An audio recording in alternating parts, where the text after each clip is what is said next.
पंचायत का जितना भी एरिया है और साथ लगता बेला एरिया है, परमोटी एरिया है, इस क्षेत्र में तकरीबन 45 करोड़ की लागत से 24 घंटे 24/7 मधुबन वासियों को पानी उपलब्ध करवाने की इस योजना का मैंने आज शिलान्यास किया और मैंने ये कहा है कि ये योजना अभी तकरीबन मई जून से गर्मियों से पहले इस योजना के कार्य को पूरा करना है, जिस कार्य में युद्ध स्तर पर वो कार्य करना है। तो गर्मी से पहले मुझे आशा नहीं, अधिकारियों को ये दिशा निर्देश दिए हैं कि जो मधुबन की नगर पंचायत के एरिया में है, इस योजना को पूरा करने के लिए दिन रात काम करें और गर्मियों से पहले 24 घंटे यानी कि नल का खोलेंगे, आपके पानी की योजना आएगी। इस योजना का आज मैंने शिलान्यास किया। सर 2 नए मंत्रियों को विभाग सौंपे, लेकिन अंदर खाते में कुछ मंत्री भी नाराज है, क्या कहना चाहिए? नहीं, कोई मंत्री नाराज नहीं है। जो 2 नए मंत्री हैं उनको भी मैंने अभी विभाग सौंपे हैं और जो जिन मंत्रियों से विभाग लिए गए हैं उनको उनके जो विभाग है उसके अनुसार में और जो विभाग बन रहे हैं 2 और विभाग बन रहे हैं उनके हिसाब से उनको विभाग दिए जाएंगे।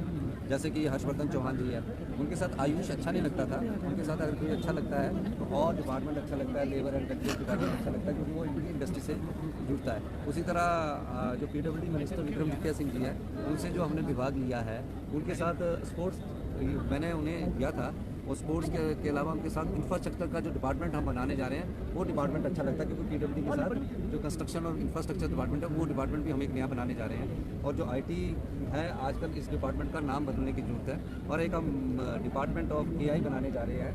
उसमें भी हम ये जो हमारे जो टेक्निकल से रिलेटेड लोग हैं उस दृष्टिकोण से उनको भी नया डिपार्टमेंट जो टेक्निकल लाइन से आते हैं उनको मिलेगा। और जैसे रोहित ठाकुर जी है, रोहित ठाकुर जी से वोकेशनल और स्किल डेवलपमेंट का दिया, उनके जो एफिलेटेड डिपार्टमेंट है उनको हमने दिया है। किसी मंत्री के विभाग को छोटा और कम नहीं किया गया है, उनके संबंधित जो विभाग है उन्हें और विभाग अभी पोर्टफोलियो और मिलने हैं जो अभी मैं आने वाले समय में उनको दूँगा, तो उनके साथ उनके पोर्टफोलियो और लेने हैं ताकि उनके काम की आसानी से फैसले हो सके। अब जैसे कि इंफ्रास्ट्रक्चर का काम कोई हाउसिंग वाला कर रहा है और डिपार्टमेंट इंफ्रास्ट्रक्चर से रिलेटेड होना चाहिए, तो एक नया डिपार्टमेंट ऑफ इंफ्रास्ट्रक्चर क्रिएट कर रहे हैं, डिपार्टमेंट ऑफ AI कर रहे हैं। किसी विभाग का ये सेकंड डिपार्टमेंट था उनका मेन पोर्टफोलियो तो हर्षवर्धन जी का इंडस्ट्री माइनिंग है सबसे बड़ा, ये सेकंड था, साथ में अटैच किया हुआ था।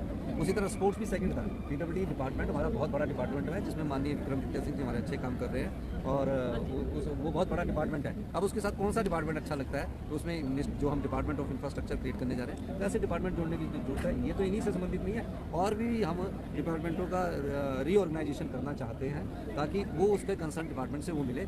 इसलिए इन डिपार्टमेंट के पोर्टफोलियो को हम आने वाले समय में रीएलोकेट और उनके एफिलेटेड डिपार्टमेंट्स के साथ करेंगे। सर लोकसभा चुनाव के कार्य में क्या योजना है? सरकार 1 साल अच्छा काम किया है, क्या तैयारी है सरकार की लोकसभा चुनाव? मैं तो ये कह रहा हूँ कि लोकसभा चुनावों के मद्देनजर जो भारतीय जनता पार्टी के नेता है जो हमारी क्लेम को रुकवा रहे हैं उस क्लेम को मत रुकवाए। हिमाचल के लोगों की हित की बात है। जब आपदा आई, आपदा में जो हमें उन्होंने मदद की जो बात कर रहे हैं वो तो बजटरी है। वो आपदा आती भी तो भी NDRF के हमारे को 180 करोड़ मिलते हो, दिसंबर की किस्त पहले दे दी और कोई स्पेशल रिलीफ तो उन्होंने दिया नहीं है। अगर उन्होंने स्पेशल रिलीफ दिया तो व्याख्यान करें कि हमने ये स्पेशल रिलीफ आपको आपदा के समय दिया। दूसरी बात कि जो हमारे को क्लेम मिलना है वो क्लेम हमें दिसंबर में मिलना चाहिए था। उस क्लेम को दिसंबर में 9,700 से ज़्यादा का क्लेम है।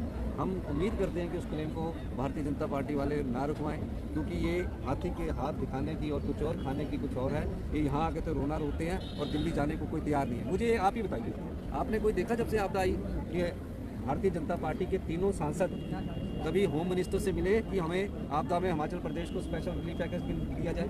और अभी भी देखा आपने कि जो क्लेम भरा उसके लिए मिले नहीं मिले। और विधानसभा में जब आपदा पर चर्चा हुई तो जयराम ठाकुर जी ने उसका विरोध किया, चर्चा में भाग लिया 3 दिन तक, वो तो कार्रवाई है, उसका विरोध किया।